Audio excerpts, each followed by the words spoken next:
Hi you guys. Alright, I am here with part 2 of the tomb build. Told you I'd get back to you guys once I finish the inner workings. And I'm at the point where I can pretty much just film a video about it. The next, just show you guys the next step in making a collapsible tomb. And then it's on to paint, which is what I'm excited for, because that's like when it comes together. Alright, this is just a bracing that I didn't do yet. I didn't do the middle bracing yet, that's the only thing I didn't do, but that's just pretty standard.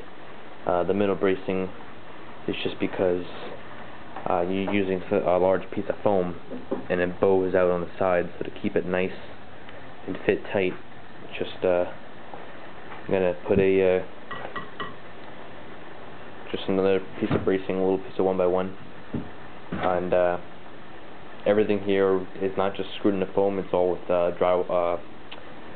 like the anchors that go into it, little white anchors I have right here, and that way it can all come out and be collapsible and not damage the foam.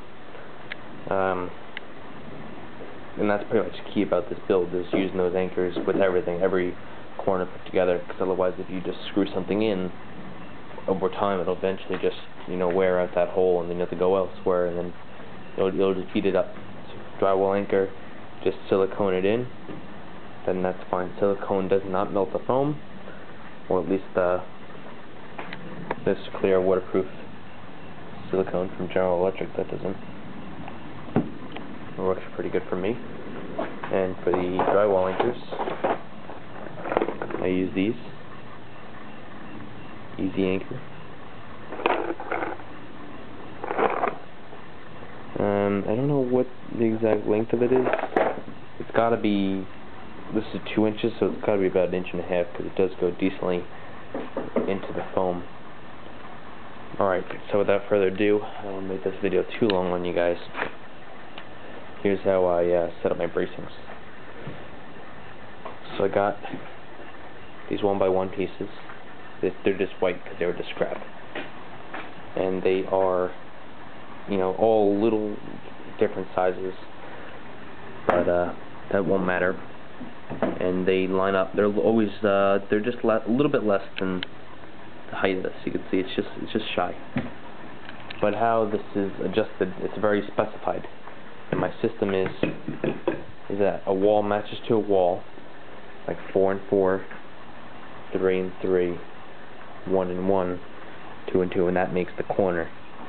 And then that bottom plate is 2, which means that I have to find the number 2 bracing here. Give me 1 second.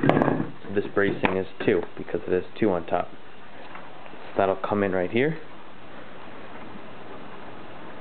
and that lines up just like that. These screws going in this way match up with these anchors. These going in this way match up with those anchors, and it's very, you can't go vice versa because they are all offset, so that you can have, so that the screws don't run into each other. You can see that they're offset a little bit, offset just a little bit though, not much. So I do want to make sure it's still tight to the foam. So each of them are like that. And then the drywall anchors, just like I said, I screwed it in one side first, and then I would line the wood up, and then I'd poke a hole with the screw so that I knew where to screw the drywall anchor. And I did that, and then I would check and make sure it lines up right, which it does. And then I would put the whole thing in and make sure that all the screws go into the drywall anchors, and that's fine. That piece is specified for that, because these aren't all perfect holes, so they're just matched up to that specific screw and that specific bracing.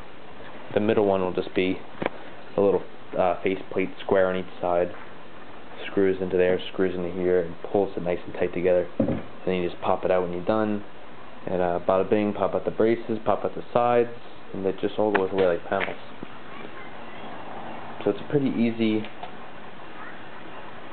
way to make a collapsible tombstone. Collapsible tomb, I think, at least. I'm hoping it, works out for years, and it proves to be an effective system, rather than just like for the columns. you know, just put a bunch of screws in the sides, which I can't take the support, so it's very blocky up there. So something like this will just take maybe more space, so being able to lay it down is definitely a plus. Alright, well, the next step, I'm just waiting for these silicone to cure, take about 24 hours or so, and then I'll screw these bracings in, and then we will be good to paint. And painting, like I said, will be part 3. Painting and distressing. Alright, take care.